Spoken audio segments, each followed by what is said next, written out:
Penerapan sistem zonasi PPDB atau penerimaan peserta didik baru telah menimbulkan kisruh di berbagai daerah. Karena itu, wajib hukumnya dievaluasi total. Tujuan awal diterapkannya sistem zonasi sangat mulia, di antaranya agar terjadi pemerataan akses pendidikan dan menghilangkan klasifikasi sekolah favorit dan tidak favorit. Selain itu, sistem zonasi juga dapat mendekatkan lingkungan sekolah dengan lingkungan keluarga sehingga orang tua akan lebih mudah memantau perkembangan anak dan kegiatan sekolah anak. Namun, pada prakteknya ada 6 dosa besar dalam sistem zonasi PPDB, yaitu 1.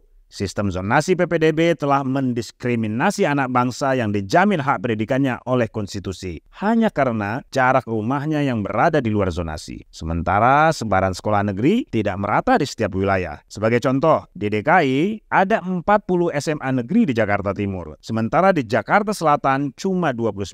Lebih parahnya lagi, di Jakarta Utara dan Jakarta Barat masing-masing cuma ada 17 SMA negeri. Sementara di Jakarta Pusat lebih sedikit lagi, cuman ada 13 SMA negeri. Sebaran sekolah negeri yang tidak merata itu membuat akses CPDB atau calon peserta didik baru untuk mendapatkan sekolah negeri tidak setara, alias diskriminatif. Di saat yang sama, jumlah daya tampung sekolah negeri sangat terbatas dibandingkan pertumbuhan populasi. Sebagai contoh, berdasarkan data Disdik DKI, jumlah daya tampung SMP di DKI 71.000 kursi. Sementara, perkiraan jumlah murid barunya mencapai 149.000 siswa. Untuk SMA, daya tampung di DKI cuma 28.000 kursi dan SMK 19.000 kursi. Sementara, perkiraan jumlah murid barunya mencapai 139.000 siswa. Kedua, sistem zonasi PPDB merusak basis moral sebagian calon peserta didik baru karena dikondisikan orang tua atau pihak tertentu untuk memanipulasi data alamat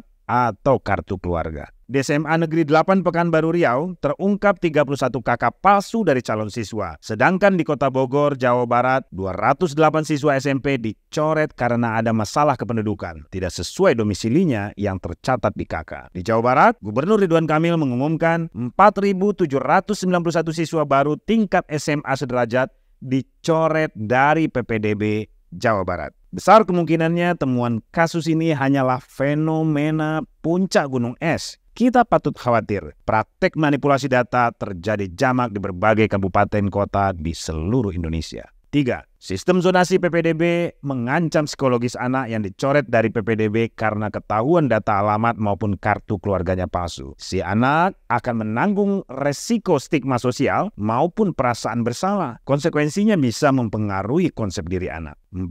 Sistem zonasi PPDB telah menumbuhkan praktek pungli dan percaloan yang pada akhirnya akan membentuk sikap permisif terhadap budaya korupsi. Budaya korupsi tersebut diperparah dengan budaya kolusi dan nepotisme yang juga marak dalam bentuk praktek titipan siswa dari pejabat atau dari tokoh masyarakat setempat. Pada akhirnya, korupsi, kolusi, dan nepotisme atau KKN semakin sulit diberantas, bahkan bisa mewabah dalam segala bidang. 5. Sistem zonasi PPDB yang telah memicu praktek manipulasi data kartu keluarga pada akhirnya merusak tertib data Dukcapil dan selanjutnya akan mengganggu validitas sensus kependudukan. 6. Kuota sistem zonasi PPDB yang besar telah menyebabkan minimalisnya kuota untuk anak berprestasi dan kuota afirmasi untuk mengakomodir calon peserta didik baru dari keluarga yang tidak mampu. Berdasarkan Peraturan Kemendikbudristek Nomor 1 Tahun 2021 tentang pelaksanaan PPDB, daya